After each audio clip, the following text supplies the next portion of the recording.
Whenever you're ready, sir. This is Joe Galloway conducting an oral history interview with Ms. Donna Rowe. Let me start that over. This is Joe Galloway conducting an oral history interview with Ms. Donna Rowe on Thursday, March 26th at 1300 hours. We are located in the Atlanta History Center in Atlanta, Georgia. Ma'am, before we talk about your experiences in Vietnam, I'd like to get a little biographic information about you if I could. How old were you when you went to Vietnam? I was 24. 24. What was your family status? I was married to my husband, Al, who was also in the military, and we went together. And at home was my sister, brother, mother, and father back in Massachusetts. And your hometown? The Sterling, Massachusetts, a small town, 750 people, outside of Worcester, Massachusetts, about 40 miles from Boston. Outside Worcester. Uh-huh. What year was it you went to Vietnam? I was in Vietnam 68, 69. What was your sense of the Vietnam War before you decided to enter the military? Well, actually, I didn't have much of a sense of it at all.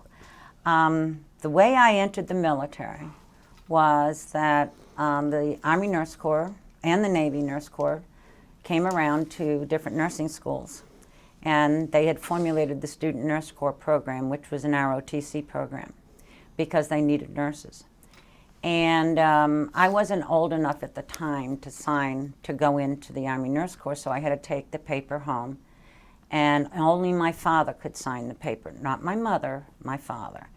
And I sat there with my Irish father, and I said, Daddy, I need you to sign this because they're going to pay for my last 18 months of training.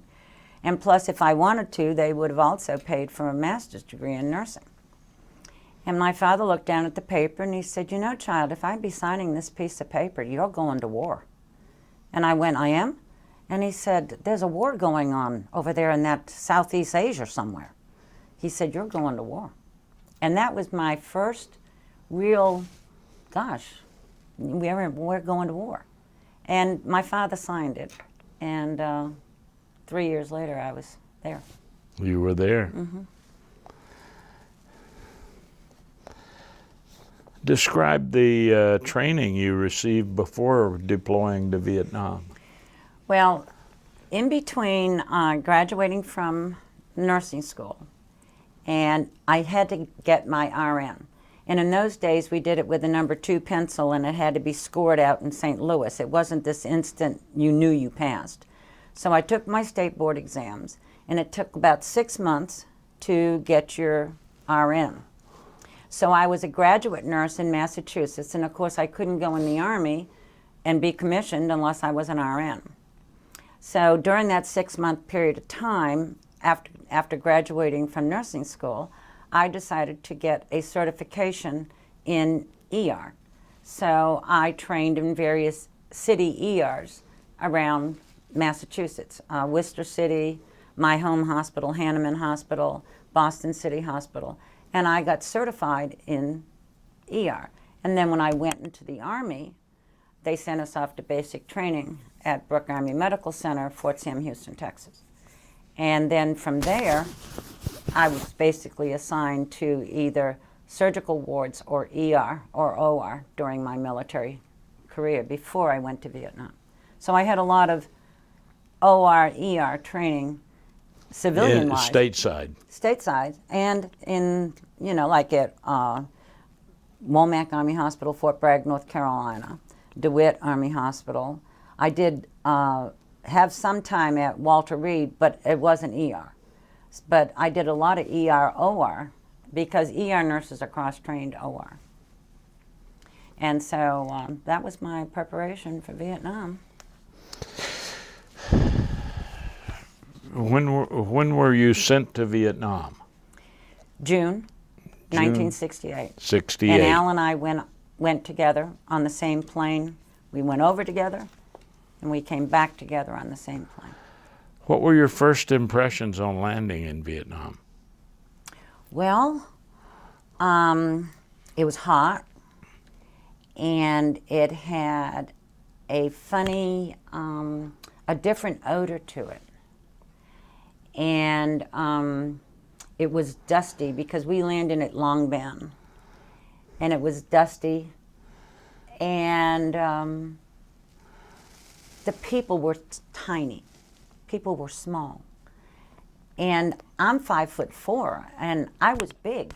I was considered a big woman, and I found that very interesting. But it was the smell and the heat that affected me. I mean, we came out of Virginia, and I had been stationed obviously in Texas and in North Carolina, but this heat was a different kind of heat. Yeah. Different type of heat. What was, how were you assigned to your first post? Well, that's the story.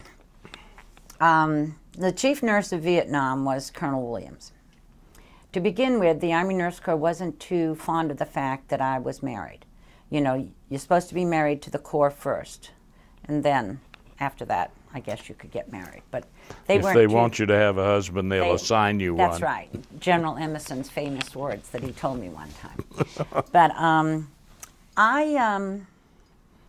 I arrived, and they didn't quite know where they needed me the most, mainly because of this ER background I had. And at first they wanted me at Cu Chi.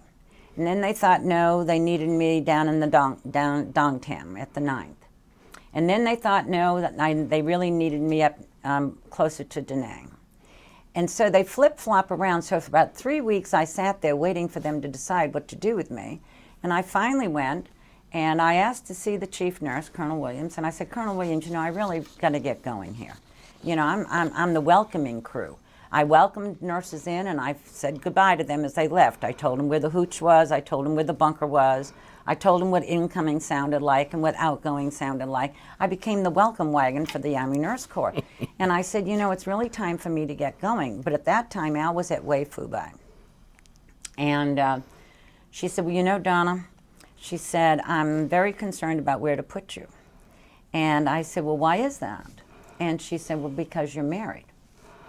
And I said, well, what does that have to do with anything?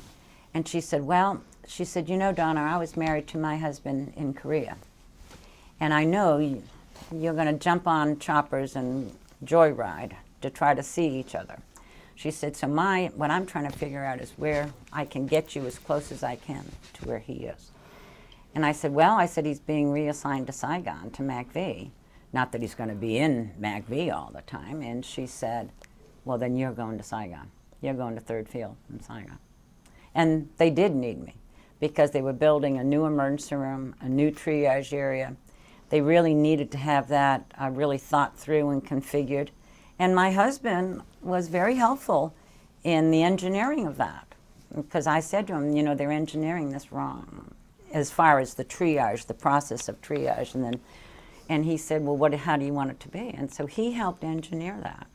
And so I got there at the right time. Yeah. Yeah.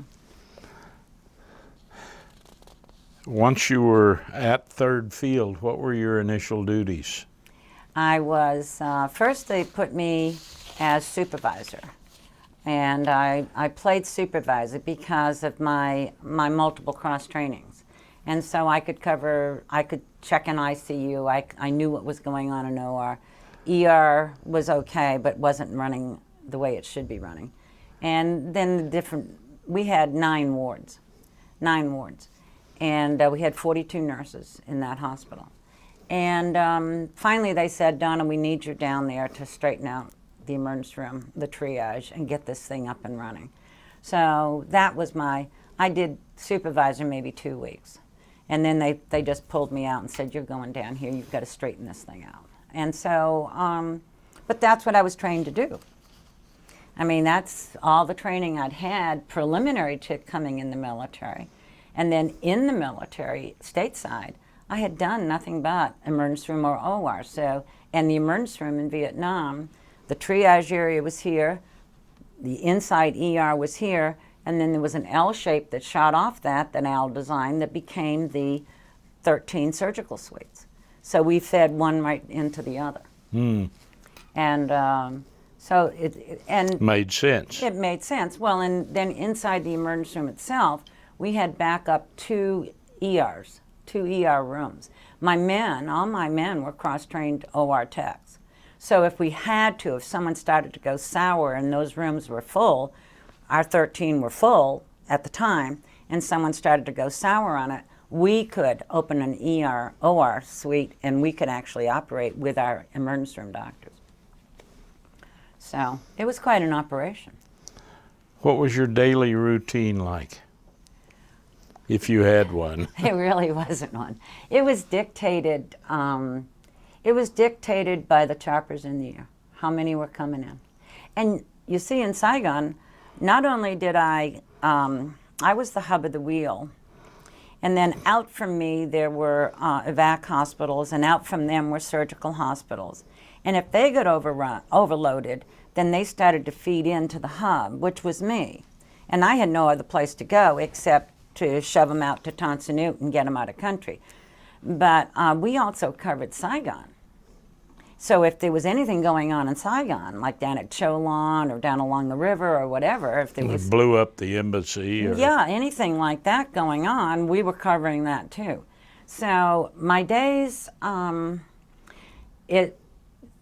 days ran into days. There were some days that I actually remember going off duty. There were other days I remember just staying on and staying on and staying on. And I don't remember, they brought food carts down to the ER because we were under such constriction that we could not really just wander around the hospital. I mean, we had to be there. And because we never knew. I mean, a Jeep could come flying in the back gate with 5 casualties in the back. Or, I mean, we could have a hand grenade go off in a little cafe outside our perimeter, and bango, we'd have casualties. Or, all of a sudden, choppers started to come in to our hotel, which was between Tan Son Nhut Air Force Base and us. It was a little green, it was a green island kind of space. So the days were long, but there were quiet times in the days. And that's when we sort of rehung IVs. We made sure we had enough needles. We made sure we had enough blood. We ran low on blood a lot of times. And there was a couple of times when we actually drew blood from the hospital personnel. What were your living conditions, your quarters like? Well, that was, my husband pulled that one off. There was Nurses Hooch, which was a 5-story building. There was Nurses Hooch over there. And then there was the enlisted Hooch, which was a 2-story, 3-story actually, part of our compound. You know, Westmoreland and Abrams lived in our compound. Mm-hmm. They sort of were right outside my triage area. I'll tell you about General Abrams later. He was wonderful. But then there was the hospital, and then there was a little nurses Hooch here, and then there was the Massachusetts BOQ, which was basically for MACV. And so my husband got a room on the 3rd floor, Ba Trum Ba Mui Tum, that was the number of our room. And my headquarters, my chief nurse, allowed me to move into the Massachusetts BOQ. I was the only female, so I had to sing going down the hallway to let the guys know that there's a female on the ward, on the floor. So I lived in my husband's Hooch. All right. Yeah. And that they wanted it that way. They didn't want Al living in the nurse's Hooch. So that was okay that I lived in the MACV Hooch. What responsibilities consume most of your time as a triage person? Responsibilities that consumed most of my time was the management of the flow of casualties and the management of supplies. I was very cognizant of how many IVs we had, how many number 14 gauge catheters we had, because that's what we used to start their IVs because we had to give so much blood at one time. You were doing cut downs and... We didn't do a lot of cut downs. The only time we did cut downs is if we had a real cardiovascular collapse. If they really came in and they were sanguinated out and we couldn't find a good vein, then we did a cut down. And my men were trained on how to do a cut down. I was trained on how to do cut down. We did things in Vietnam that were never allowed in the States. I mean, we did intubation. I mean, I had PFCs doing intubation because there was just so many hands and there were so many casualties that if you waited for me to come and do your intubation, then you really had a problem. Would you describe for the people who don't know what a cut down is? A cut down is when you identify a vein, you actually cut and you bring the vein up and then you make a small incision into the vein and then you thread the catheter or IV catheter into that. Because you can't find a vein, he's Because bled the vein out. has collapsed. And you know, when you're looking for a vein, you're looking for one that's sticking up. And in most cases, most of the men, fortunately, because of their age, because they were so young, if they had been hydrated at all, if they'd had water that day at all, they were pretty easy to hit for me and for my men. But then again, my men were already combat seasoned. They'd already been in the field. 90% of my men had already been in the field for 6, 7, 8, 9, 10 months. So when they rotated back to me, they were already under fire. They already knew what under fire was. I mean, so, and that's why they wanted to work in the triage emergency room, because it wasn't just changing bandages, giving food trays. I mean, we were constantly moving. We were constantly on the go. And while the triage area was running and we were doing whatever, we also were handling the inside, which were the snake bites, the heat strokes, the heart attacks, the small stuff were being handled inside, and the bloody stuff was being handled outside. Wow. And then after we handled, let's say the wave stopped. Let's say we got the 30 or 40 or 50 or whatever the wave was, and the wave stopped. Then we were on holding. We'd bring them inside, and they were inside the emergency room holding with us watching over them while they waited for surgery. And then at the same time, we were treating the other things inside, the heat stroke, the broken finger, whatever it was. And then at the same time, there was another group of my men outside resupplying and cleaning up the triage area for the next wave. So it was a constant motion, constant movement. What were your your impressions of the Vietnamese people you had any contact with? Well, we had civilian Vietnamese that worked in the hospital with us. My mama-san was very dedicated to my men and her responsibility. She worked with us in triage. She was very cognizant that we had to get it cleaned up and get ready for the next wave, one right after the other. She didn't let things stay dirty. She was very loyal to us. She loved to bring us food, and of course we had to be careful about what we ate because we didn't know, you know, like I love lychee, and I loved watermelon, but you know, you had to be careful about not eating some of that stuff because of the way it was fertilized.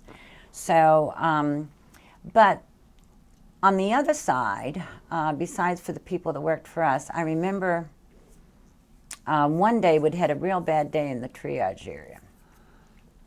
And I mean, we hadn't lost anyone, but we came close. And I went home, went over to the hooch, because everything had slowed down.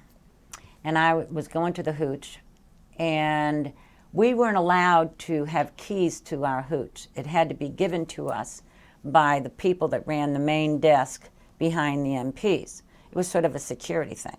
But the people behind the main desk were Vietnamese, and Vietnamese men, boys. And I said, Ba Tram Ba Mui Tam, and I put my hand out, and I looked at them and I said, how old are you? And I said in Vietnamese, I could speak Vietnamese, some pidgin Vietnamese. I asked them how old they were, and one said 20, and the other one said 22. And I said, how come you're not in the Army? And he looked at me very arrogantly, and he said, I'm student. I said, no, it's your country. How come you're not fighting for your country? And he said, you'll do it for us. And I went, literally, I don't remember it. My husband's friends told him that I did this. I went over the desk and I literally attacked them. I did. And I don't remember doing it. But that kind of attitude I did see, and I didn't like it. I didn't like it. My husband, on the other hand, was serving with the Vietnamese airborne, and they were very dedicated to their country and what have you. But that little fraction of the population I didn't have much respect for. Yeah.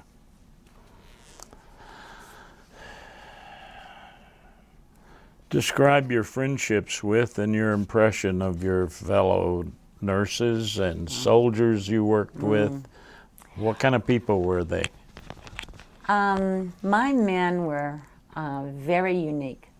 They came from the native lands of New Mexico. They came from the mountains of Utah. They came from Detroit, New York. You know, they were just a microcosm of this country. They came from Texas. They came from Georgia. They came from, you know, the banks of the Mississippi. And they were very strong, patriotic people. They were Black, young. white, Everything. everything. My first sergeant, Sergeant Grant, best NCO I probably worked with in the military, was tall, thin, black. He was from Chicago, and he shaved his head. And he'd always say, ma'am, I really believe that is a little bit too much. And I'd go, well, Sergeant Grant, you know, that's the way it is. You know, this, you know, he'd say, hey, Captain. But I got him promoted to E8 because he deserved it. He had been passed over 3 or 4 times, and I said, you're being promoted to E8. And I did. I got him promoted. But I had Hispanics. Majority were white. Volke, I remember, he was from the Michigan Peninsula. Dedicated, blonde, blue-eyed. But they were darn good. They were good at what they did. They were good medics. The doctors were unique. Vince Rossetti is a good example of one of my doctors. He arrived in country about 2 months after I had taken over the emergency room. And he came trotting down. He was a little, good-looking, but short Italian doctor. And he came in, he said, I have no earthly idea why I'm here. And I went, I beg your pardon? He said, I am OBGYN. And I looked back, I said, well, there are 42 nurses here. I said, so we can use that every once in a while, you know. And he said, I am not an emergency room doctor. And I said, well, doctor, I said, let me ask you this. Can you do a cut down? He said, yes. I said, can you do intubation? He said, yes. I said, give me 3 weeks. I'll make you into an ER doctor. And sure enough, he turned out to be one of the best ER doctors, but the majority of our doctors were drafted. So they had a drafter's attitude. But they sort of lost that attitude when they came into the triage area in the emergency room. I didn't have time for that. Yeah. You know, I didn't take the drafter's attitude, you know, and they all respected me and my men, and we all worked in harmony. Now the nurses, Judy Jezelowski, Pat Marivola, I still remember, and we're still friends to this day. Judy's in St. Louis, Pat Marivola, she's in Chicago. Pat ran the ICU, and so we were close together because she came over to me to find out how many were coming at her out of the OR. And she'd come over to me and say, should I empty out to the wards? And I'd say, well, yeah, you've got 15 holding, and I've got 10 more here. I said, you better empty out. I said, because they're all definitely ICU. And so she'd empty out to the wards. And then when the wards got full, I'd have to empty out to the Air Force. So I had them coming in and going out sometimes at the same time. And so, yeah, those nurses, as I said, they were younger than me. Pat and I were almost the same age. Pat was 23, I think. But we were old women. We grew up fast. We grew up very fast. As did they. Mm-hmm. We grew up very fast. There was no time for, well, we did have some fun every once in a while, which was, once in a great while. And I hung around with the chaplains, the Catholic chaplains, because they were the safest, because I was married, and if I went anywhere, I usually went with the chaplains. It sort of was my cocoon, that I wouldn't be attacked by anyone, by anything like that I ever worried about that. But the nurses were great nurses. Judy Jazalewski, she ran the renal unit because we had a lot of renal shutdown, a lot of kidney shutdown because of the blood. The amount of blood we had to give these guys. And we didn't have time to type and cross-match. So we weren't always giving an A-positive patient A-positive blood. We were giving them all O-positive blood because that was the universal donor. And we didn't have time to type and cross-match. So because of that, we had some renal issues.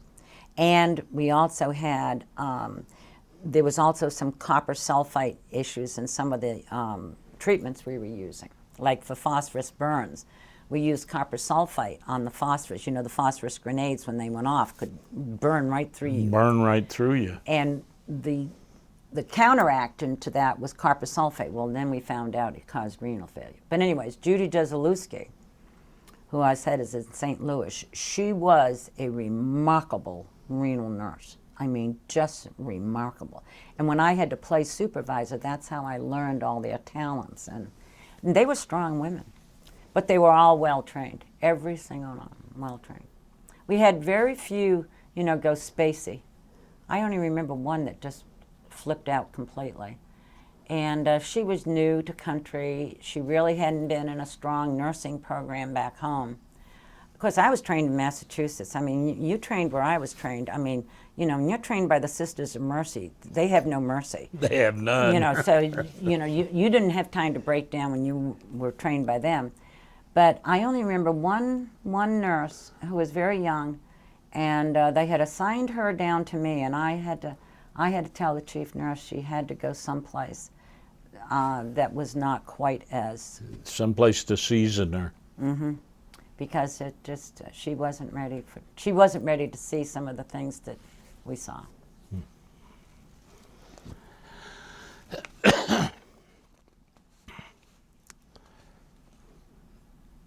What did you do for off-duty activities? Well, Where'd you and the chaplains go? let me tell you, some of it was fun. Yeah. Well, in between our hospital and the hooch, there was an alley. And at the end of the alley was the fighter chopper pilot's mess. Oh my. And they allowed the hospital personnel to belong to their mess.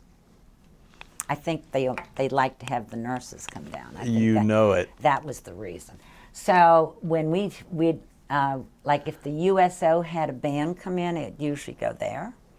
And if there was a lull and we could go, but of course that horn could go off at any moment and we'd be right back to where we were. But we'd go, and I'd go with Father Sullivan or Father Cochran, and we'd have a lot of fun. Father J.C. was really a hoot. He loved a good party. And we had fun, we danced, and then of course it was right back to where it was. Then at the top of the Massachusetts BOQ, it was flat. So we discovered that we could take half barrels and make them into barbecue pits. And we barbecued, we'd get chicken and stuff like that from the mess hall. Steaks. And get up there and do that and occasionally have a beer. I didn't drink very much because I was always afraid the horn was going to go off. So, but we did things like that. When the big USO shows came onto our perimeters, we couldn't go to those because it was outside compound. But I remember... you were pretty much confined to the compound? Oh, nurses were not allowed outside the compound because there was a bounty on us. If the VC had gotten our caduceus off our uniform, our fatigues, they got 500 Ps for that. So they kept us pretty much behind the concertina wire. And we weren't, I mean, I escaped a couple of times. They didn't know I did it, but I did. I escaped. And I made it out of there for my sergeant's promotion party. And I dispatched an ambulance with me in it. And went to my sergeant's promotion party. And I flew to Vung Tau one time because I wanted to see the ocean. And I had just about had it with the dust and the heat of Saigon. So I flew down to Vung Tau, and I spent 3 hours in Vung Tau, and I came back with a sunburn, and it had rained the whole day in Saigon. Explain that. So my chief nurse wanted to know how I got a sunburn, and I said, well, gee, ma'am, I said, I was just on the top of the Massachusetts BOQ. I didn't tell her I had joyride to Vung Tau. And But anyway, sat on the beach and for sat on 3 the hours. beach for 3 hours. But you know, Bob Hope came in one night. It was Christmas, just before Christmas Eve, and he came in to go to Mass. And he came into the triage area, and we were receiving. And I didn't know it was Bob Hope. And he came in and stopped and talked to the casualties. And when I looked up, I went, oh my gosh, that's Bob Hope. And he went to Mass, and then he went back to do his show. Yeah. It was amazing, you know. Do you have any specific memories that linger of the popular culture at the time? Music, books, film? Oh, I love the music. You know, like Clarence Clearwater Revival. Oh. You know, yeah, I love that. I'm really not into that music that was in Woodstock, you know, or Haight-Ashbury. You know, I watched a special the other night on Peter, Paul, and Mary. Yeah. They were kind of a little bit off, you know. Their music was great, but they were a little bit on the other side. And I watched that and I said, gee, I never realized that they were quite that liberal in their, you know, thought process. From the get-go. You know, I never realized it because, you know, if I had a hammer, you know, that's the kind of stuff that, you know, we all loved. And in Saigon, we had a Good Morning Vietnam. And Oh, yeah. they'd play our music. But the thing I remember is that my parents never sent me like the Boston Herald. We'd get the life section or the comic section. I'd get Better Homes and Gardens. I'd never get Time magazine because our parents didn't want us to know what was going on. And that is the difference between our war and the war of today. The war of today, they're connected by email, Skype. I mean, just, you know. 6 ways. And they know what's going on back home. When I came home, and I saw what I saw, this group of weird-looking people, you know, with beads around their neck and dirty clothes. You know, I felt like I dropped into a different world. I had no idea who these people were. And I said to my husband, I can remember saying to my husband in San Francisco, are we in the United States? Because it just seemed so strange to have these people being so weird. Were they being nasty to you? Oh, yeah, they were nasty. They were nasty. Matter of fact, when we landed in San Francisco, it was at some Air Force base. I forget the name of it. And Al and I had a layover, and we were waiting for the bus to take us down to go to the San Francisco airport to fly commercial to Chicago, because Al was from Iowa. So we were going to Chicago first and then on to Boston. And I can remember we were in fatigues, and we were walking towards the gate, and the base MP stopped us. And they said, ma'am, sir, you really don't want to go out there. And I said, well, that says hamburger, you know, I hadn't had a hamburger. I said, it says hamburger, we want to go get a hamburger. He said, ma'am, you don't want to go out there. He said, look who's out there. And there were these people with these nasty signs, and they were yelling some pretty bad stuff. And that's when I looked at Al and I said, are we in the United States? because, you know, we hopscotched. First we landed in Japan, then we landed in Alaska, and then we landed. And Al said, yeah, he said, we are in the United States. And I remember thinking, what are these people complaining about? Why are they taking it out on us? You know, and I think Hal Moore says it best in the movie. You can hate war, but you must love the American warrior. Yeah. And I remember that, now, I didn't experience any of that in my hometown. My little hometown was very patriotic, and, you know, there were 12 of us that had gone to Vietnam from 750 people, so it was a very patriotic hometown. But I can remember landing in Logan. I remember that. And Still in fatigues. we were still in uniform, and it wasn't until about 7 or 8 months later until they stopped us from wearing uniforms in the airports. They stopped us from wearing. What did you think about that? I thought it was terrible. And I think the Vietnam vets came home and we made up our minds of two things. Either we were going to be something great and do something great and do something positive, or we weren't going to do anything at all. The majority of us chose to do something positive with our lives. And I just think, like Cobb County, which is now outside of Atlanta, where I'm from, Commission Chairman was Bill Byrne, Marine, Vietnam. District Attorney, Pat Head, Navy, Vietnam. So there are people that came home and we decided to do something. And we also decided, when President Bush II declared war, that we were not going to let the men and women that are serving today come home to what we came home to, because they were our sons and daughters, and in some cases they were our grandchildren. So we made up our minds. As a matter of fact, my husband, who was president of the Georgia Vietnam Vets Chapter 1, said, if we're the only ones standing on the overpasses with buntings waving the flag for these young men and women, we will be the ones that welcome them home. And so a lot of Vietnam vets went down and volunteered at the USOs all over the country. And I think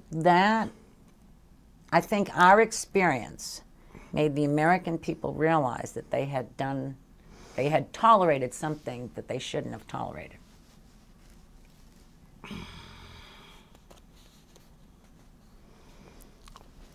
What were your emotions in the heart of your tour?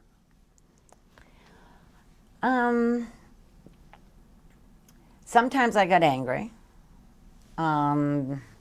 because of, they were too young to be so mutilated. Sometimes I never got depressed. I don't remember being depressed. My emotion, sometimes I was just flatlined, I was gonna do it, you have to do it, this is your job, go and do it. And then there were other times when I was, when I was a positive, uplifting. It all depended on to begin with, those monsoons were the worst damn things in the world. And that terrible rainy season can be very depressing anyways. And then, see, triage was outside. I mean, we were covered, but there were no walls. And, that blowing rain, and that can be very depressing. Also, casualties were very slow to come. Yeah. It was very hard in those conditions for those choppers. I mean, you can imagine. And in most cases, during monsoon, we received a lot of choppers, but boy, they came through some bad weather to get to us. I mean, really. Then I give a lot of credit to those dust-off pilots. I mean, those guys were angels. I mean, really. I mean, they went in where most people would not go. Yeah. What would you say is your most vivid memory of your time in Vietnam? My most vivid memory.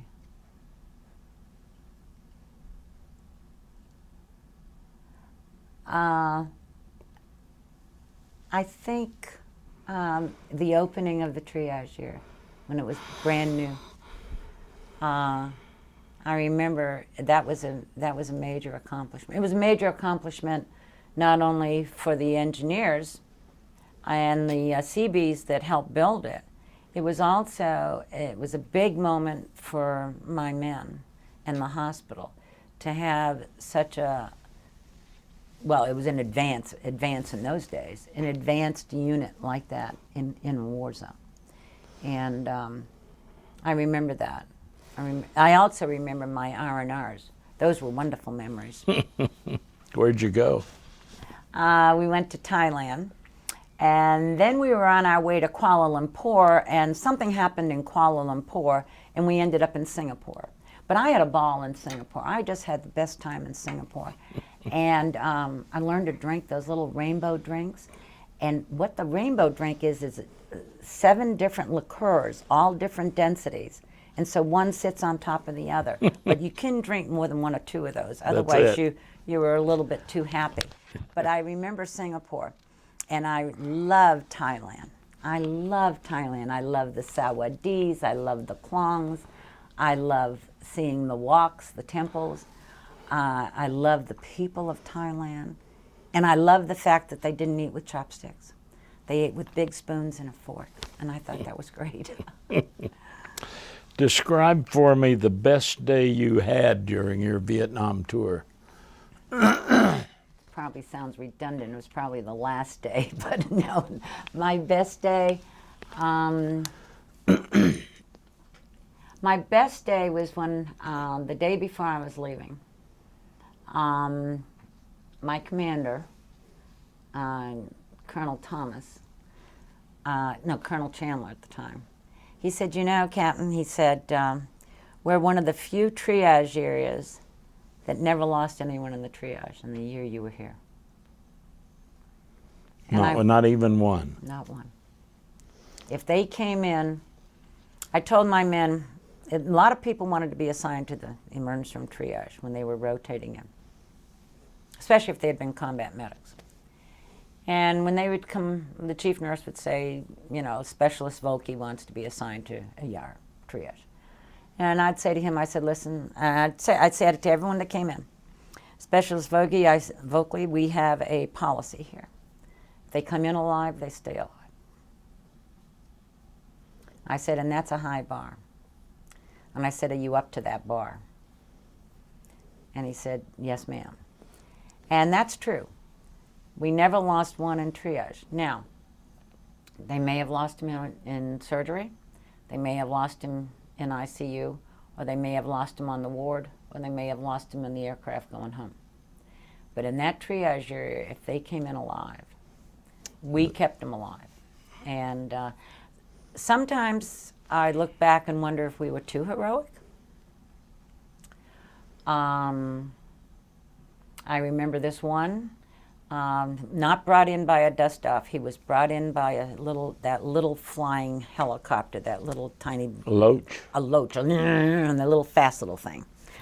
And he couldn't find us, and he kept on flying around and around, and we kept on saying, look for the red crosses, you know. But anyways, he finally found us. He put down, and this young man, he hadn't been treated, obviously, inside the loach because there was no medic. He had one arm gone, with a lung exposure. He had both legs gone with intestines on the litter.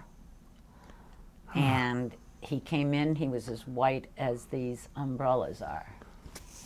And I got up on him and I couldn't get a pulse. And I slammed down on his chest and I said, darn it all, we lost him. And he opened his eyes and said, I'm still alive. And I said, that's all you have to say, sweetheart. And we saved him. And as I rotated him out and turned him over to the Air Force, I always have this thought, what happened to him when he got home? What kind of a family received him? Because there was no wounded warrior. There was nothing. I mean, and I'm saying to myself now, what if he's sent to the middle of, Wichita, or someplace, and I often wonder what became of him, and that bothered me. No, I mean, it didn't PTSD me, but I mean that stayed with me. Could have become Max Cleland. Well, I was going to tell you. I was in Washington, and they wanted me to consult on the design of the Vietnam Memorial. I don't know why, but they did. So Max Cleland was the head of the VA. And I'm standing there in the corridor, and he's coming down, and he said, "Hi." He said, "I recognize your eyes." And I went, "You do?" And he said, "Yes." He said, "We've met somewhere before." And I looked at his injuries, and I went, "Oh." So here he was, the secretary of the VA, and then became senator from Georgia.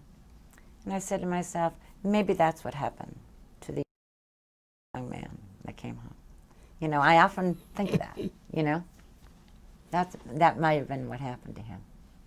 Never know. No. Describe for me the worst day you had in Vietnam. The worst day I had was, it was after the monsoons.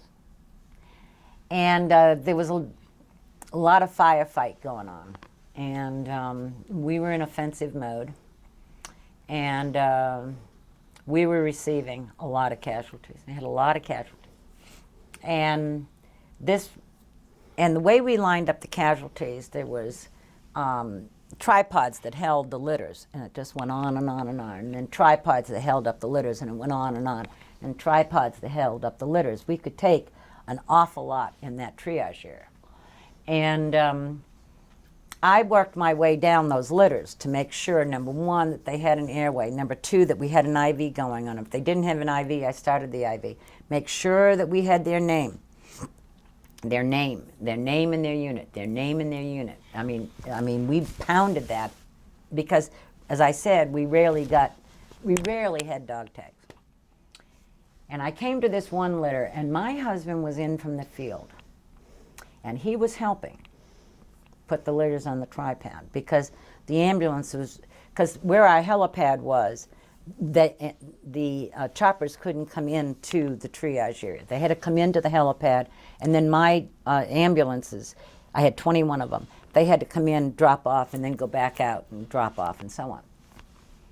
And so I'm working down the litters to make sure everything is going the way it's supposed to be going, making sure we're on the ones that are the worst and so on and so forth. And I came across this red-headed young man, had freckles, and he was from Kansas. No, he was from Arkansas. And he was laying there with his eyes shut, and he had both legs gone, one from knee down and one from thigh down. And he didn't have an IV started on him yet, so I was starting the IV. My husband was at the end of his litter. And I'm starting the IV, and he looked up at me with these blue eyes, and he said, "Are my feet gone?" And I said, "Yes, they are." He said, "I'm only 16.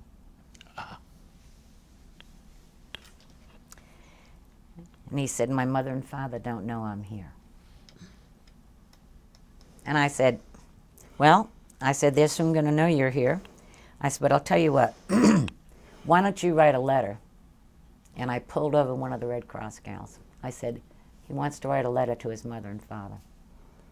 I said, "Write it now and get it to his mother and father." And he said, "So they're both gone?" I said, "Yes, they are. They're both gone." And he said, "Okay." And he closed his eyes. And my husband looked at me, and he took me aside. He grabbed me. He said, "How dare you say that to him? How dare you tell him that?" He said, "He could have found that out later." I said, "Al, his rehab starts in the triage area. I said if I had lied to him and he woke up with no feet, he would have been psychologically worse off than if I had told him straight out. I said, he's going to be okay. He's going to Japan. He will make it. But the rehab, his rehabilitation, starts in this triage. Right now. In that triage. With the truth. And here he was, 16 years old. That was the worst day. That was my worst day.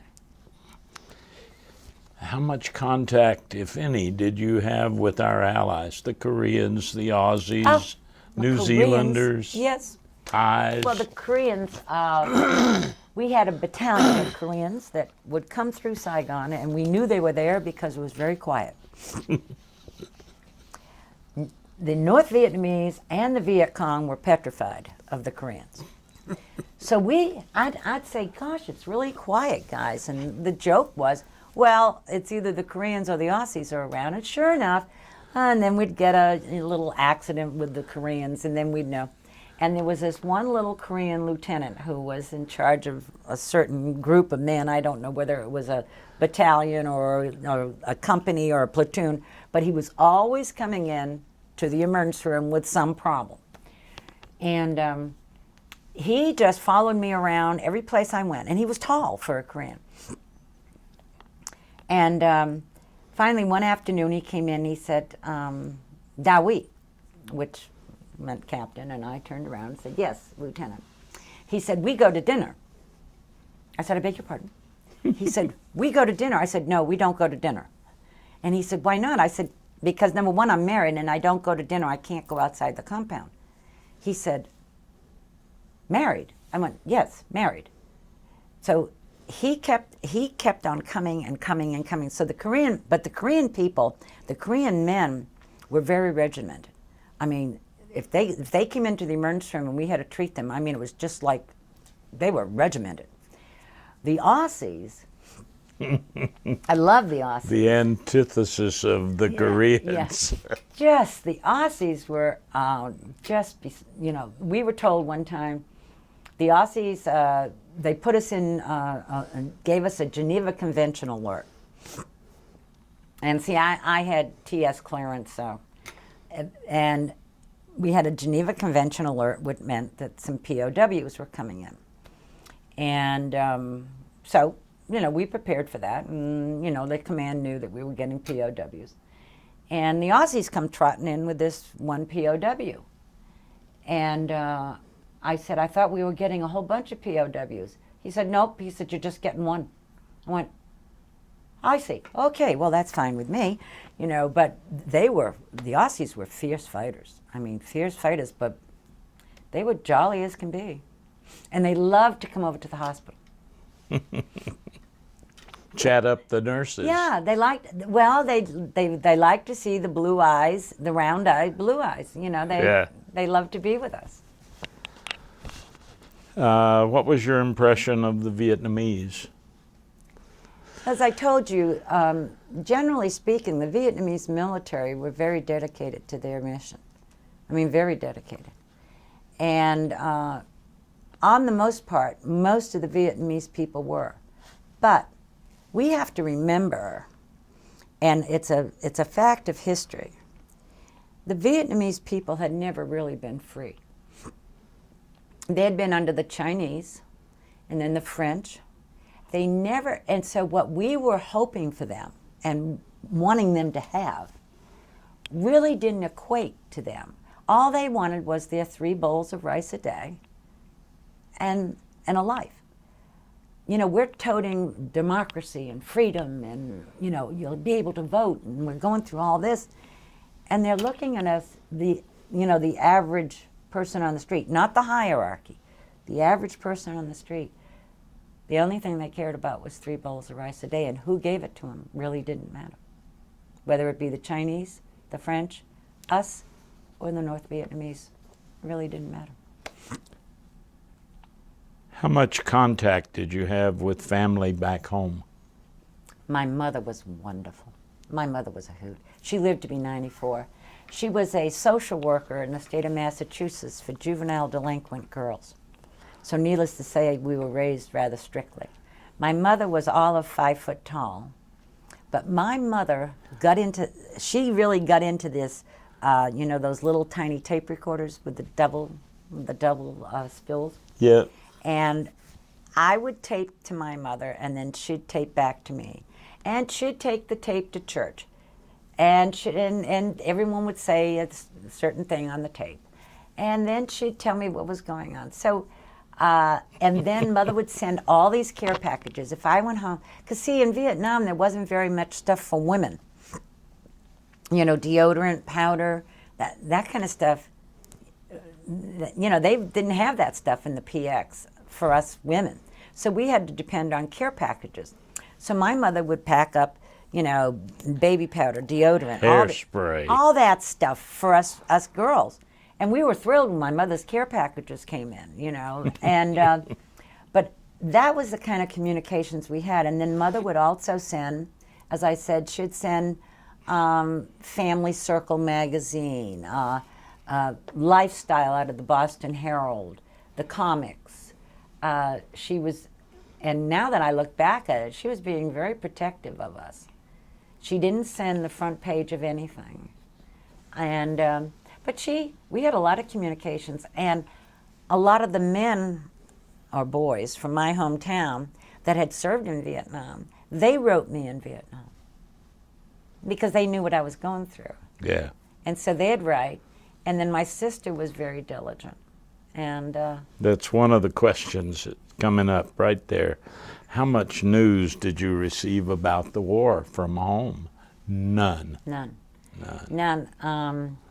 The only time I realized that there was really something going on is when they started to talk about this Jane Fonda and this, that, and the other thing, and I realized that there was some fraction of society back home that had gone a little askew. I didn't know quite what, but something had gone askew. And but no, we were really well. I mean, we didn't have satellites. Air Vietnam didn't tell us anything like that. I mean, they played music and they told us the weather in Chicago and you know, that kind of stuff. And the entertainers that came, they didn't want to bring us down by telling us stuff that was like, I remember Gypsy Rose Lee and Ricardo Montalban. They came to the hospital to visit the patients. And my mother said, "You had your picture taken with who?" I said, "Gypsy Rose Lee." Mother said, "Do you know what she does?" And I went, well, no. Mother said, "Well, never mind." She said, Never mind. Just never mind. Just don't show it to Aunt Mimi. She takes her clothes off Do for not show that gentlemen. picture to Aunt Mimi. Anyway, so I didn't. I found out later. But Ricardo Montalban, his son was one of my medics. He was very nice, and he was wonderful. But they never even said anything to us. So it really was, and the guys out in the bush, I mean, you know, out you know, slopping through the rice paddies or going across the mountain terrains up there, you know, or up along the DMZ, their only communications was an occasional letter that made it in to base camp or whatever, or found them, finally caught up to them. Stars and stripes now and Right, right. But I mean, and so you can imagine the shell shock when we came home. And I mean, it was just like you were being dropped onto a different planet. And I can understand why a lot of the men went introverted. They went home, you know, we didn't come home like the 48th Brigade. We didn't come home like Jim Gavin marched down Times Square with ticker tape parade. We didn't have any of that. We came home one at a time. Yeah. And then we went to our hometowns, most of us. Al and I were still on Al stayed on active duty, so, but most of us went to our hometowns. Now here you are, going to your little hometown in West Virginia. Number one, the whole country hates you, and there you arrive, and you find out that they're hating you, and so you're not telling anyone where you've been, and you kept it inside. No wonder they had PTSD. No wonder. I mean, they buried everything.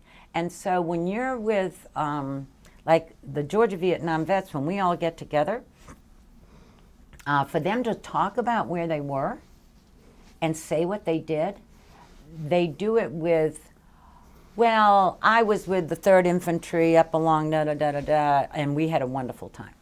And they just leave it at that. A wonderful time. That's the way they leave it. So it was a different world coming home. How much contact have you had with your fellow veterans over the years? A lot. A lot. A lot, mainly because when Al retired from the military, he came down here to work for Lockheed as a research engineer. And that's how we ended up in Marietta.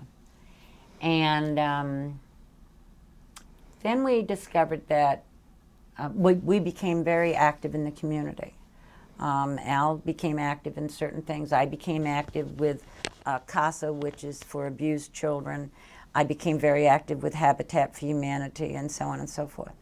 And through that, we found out about this Georgia Vietnam Vets. And then there was the Dust Off Pilots Association, and then there was a Purple Heart Association. And we found all these different organizations, and so we have been in touch with these people for the past 30 years. As far as people we served with in Vietnam, Roy Collar, who was our best man, he's godfather of our first son. He lives in Douglasville. He was Special Forces in Vietnam when Al and I were in Vietnam. We got to see him 3 or 4 times in Vietnam. Matter of fact, he spent Christmas with us in Vietnam. And, you know, so we stay in touch with all those people we served with. And of course, Al served for 30 years. So people he served with were served in Vietnam with us. And then I stayed in touch with several of my nurses' friends.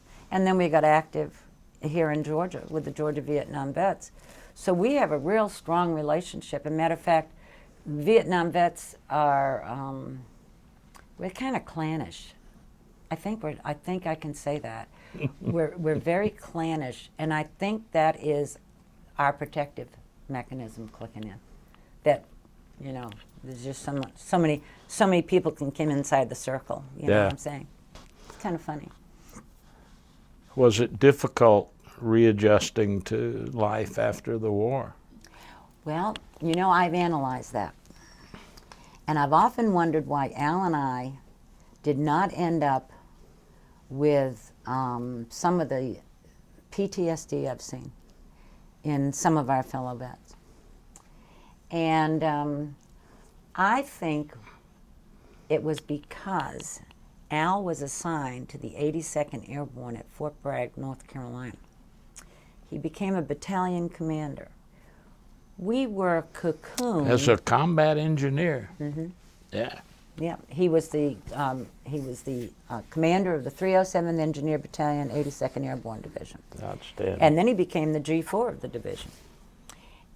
But I think the reason we adjusted so well, because everyone at Fort Bragg had either been or were going. Our hail and farewell parties were every Friday night. We had a group leaving, we had a group coming. And it was all Vietnam. It was constant. And we were cocooned at Fort Bragg. Fayetteville, North Carolina was a very pro-military town. And we didn't have any problems. You know, we had time to decompress. And when we said Lai Dai or Nuk Mam or Didi Mao to someone, they understood. They understood because they'd been there. Well, they called it Vietnam. You know, and so it wasn't a major adjustment. The only time I really got taken back after we'd been home for, I don't know, 2 or 3 months. We came home in June, so this had to be around Thanksgiving. We were home, and my sister, very progressive, liberal, and her husband, were sitting at the table, and she looked at me and she said, you know, Donna, I really don't know if Gigi and I really want to eat with people who napalmed people and killed babies. Well, at that particular point in time, I had enough chutzpah, and I had never done this as a young woman, I stood up and I what Al called, I army nursed her. I dressed her down in no uncertain terms, and the whole family was sitting at the table. And my father was sitting quietly at the other end, and my father was a tall, he looked like Fred Astaire, just a spitting image of Fred Astaire. He was an Irishman, and he was sitting at the end of the table, and he said, well now, this is after my outburst.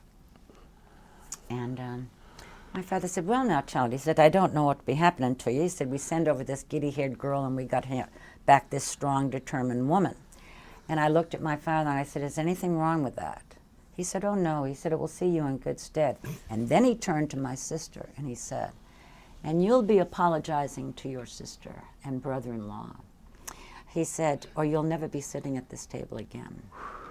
He said, and I'm going to be telling you why, Gail.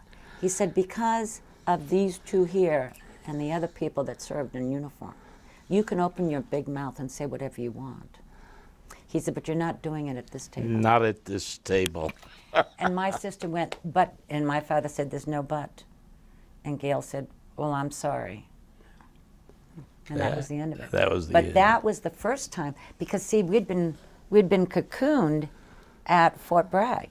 We hadn't come up against, I mean, we'd seen it in San Francisco, we saw it in Chicago, we saw it at Logan Airport. I didn't see it in my hometown. And then we went to Fort Bragg, and so we were cocooned, and we were protected. And so we could decompress there. But what about the people that had to go to Wheeling, West Virginia? Dubuque, Iowa. What about them? How did your Vietnam experience affect your life afterward? It made me better. It made me better. I'm stronger. I'm very determined. If I have a mission, I stay to the mission. I am compassionate. A lot of people say, Donna, you know, you call it the way you see it. And some people, I mean, I'm not mean when I say it. If someone asks me a question, I'm assuming they want the answer. And I give it to them the best way I can. I'm a little bit Southern. I've learned to soften it just a little bit.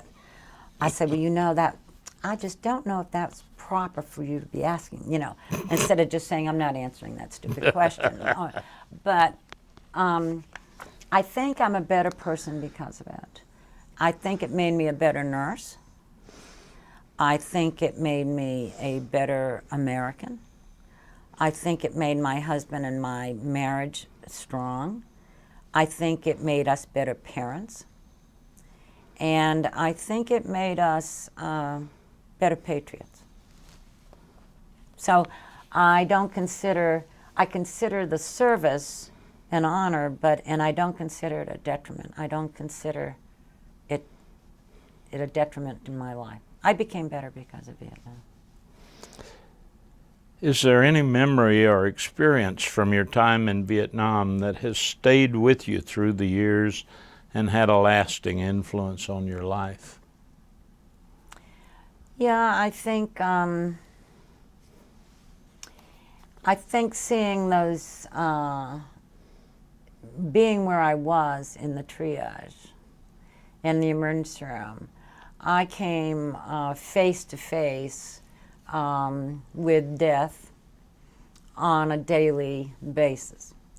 And I came face to face with the reality that I either accepted that challenge and helped these young men through this crisis in their lives, or I was just give up, just fade. So I think that on a daily basis, I was reminded that these young people needed us to be strong and care for them. And it made a difference, I think. I know we made a difference. I know the nurses made a difference. The men will tell you that even though they didn't see us, they knew we were there. Yeah. They knew we were there. Chopper flight away. Did your experience in Vietnam affect the way you think about veterans coming home from combat today? Oh, absolutely. I mean, unequivocally. I think the experience of coming home from Vietnam is what affects the way I think about veterans today. And I think that I am very much concerned about the treatment and the VA. I have worked and am working with Johnny Isakson, Senator Johnny Isakson, the head of the Veterans Senate Committee. I'm very concerned that they get the benefits that they are allotted. There are Vietnam vets to this day, Roy Collar, our best man, being one of them, who has been applying for 30 years. And just the other day, he was given 50% disability. But he's been working on it for 30 years. Yeah, it's so wrong. And it's wrong. And so if the Vietnam vets can do anything, we can pave the road and try to make it easier for these veterans coming home today. I think the experience of PTSD is being more, it's being discussed more. It's being recognized more. It's being identified more quickly. And I think that comes from the Vietnam vets being proactive in that particular field. And we can identify it. I mean, I can identify PTSD easily. See it coming 2 blocks away. I can. I can see it. I can feel it. I was giving a speech out in Paulding County, which isn't very far from here, about the movie. And this man came up to me afterwards, and I was in a library, and he had a hold on me, and he went right down in front of me. And he was full blown. I raised him up and I said, "You need to get help. We need to get you help." And I got him the help.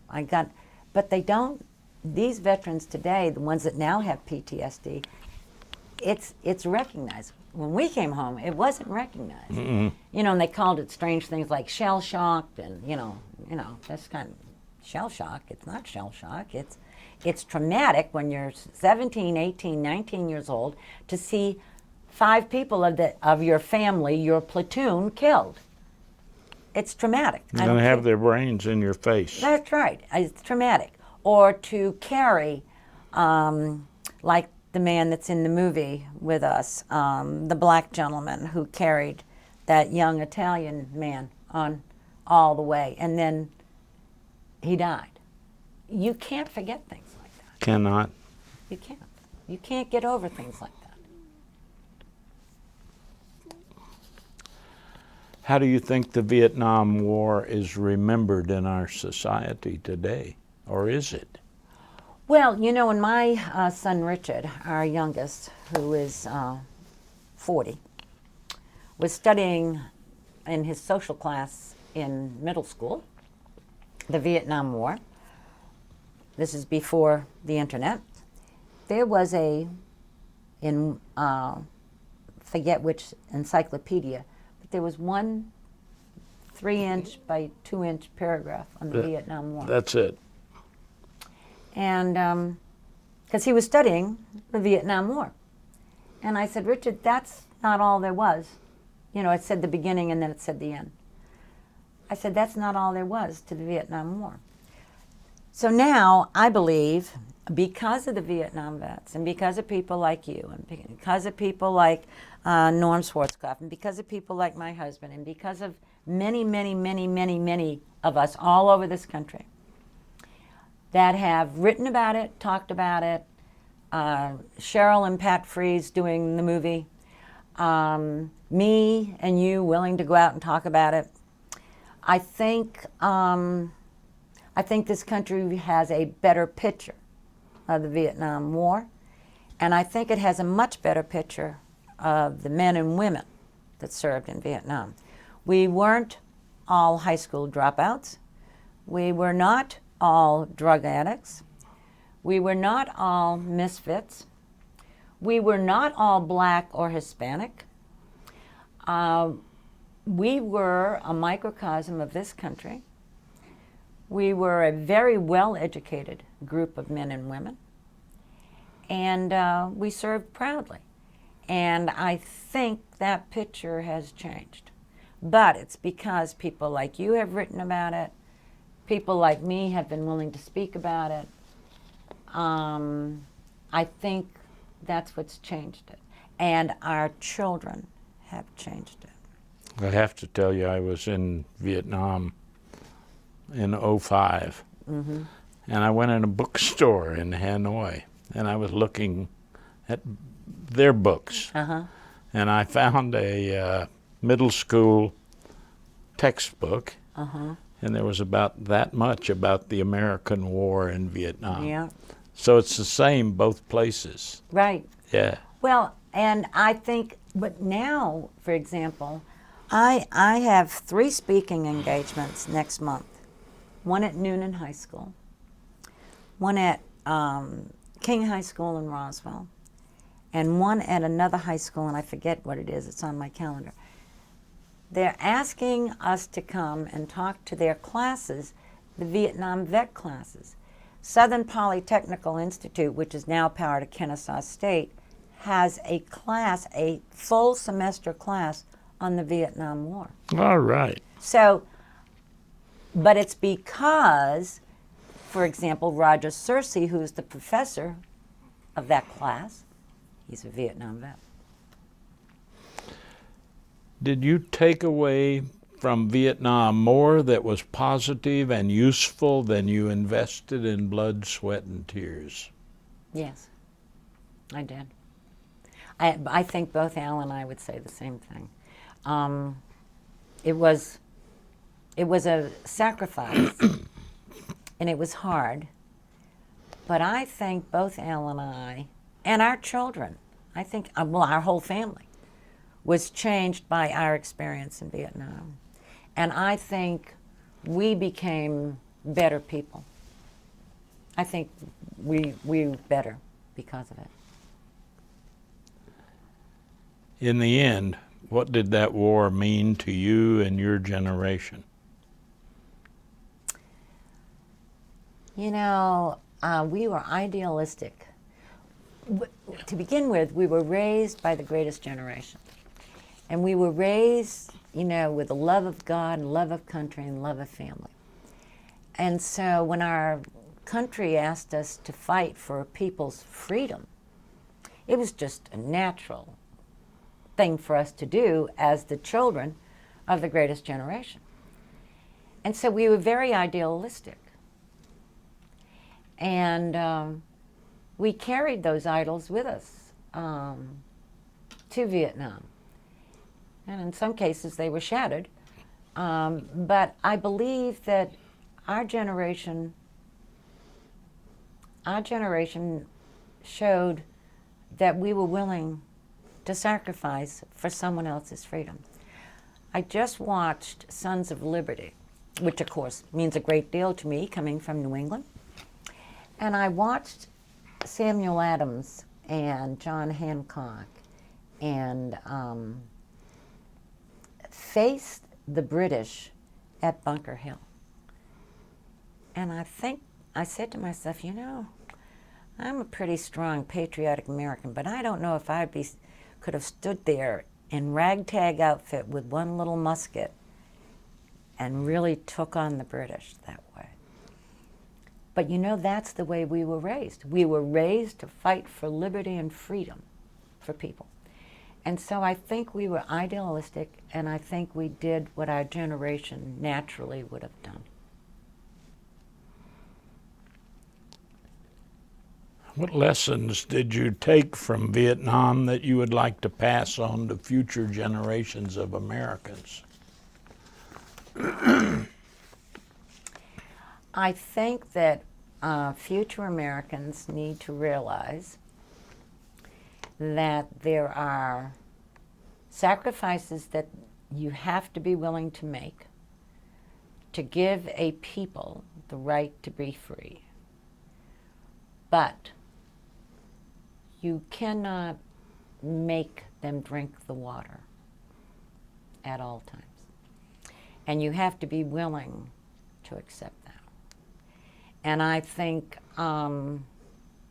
when you are committed, when the American men and women are committed to a war for freedom of another people, and when you think of it, that's generally all we've done in the 200-year history of this country, is freed other people, whether we freed them in Germany or France or Italy or the Dominican Republic or Bosnia or wherever.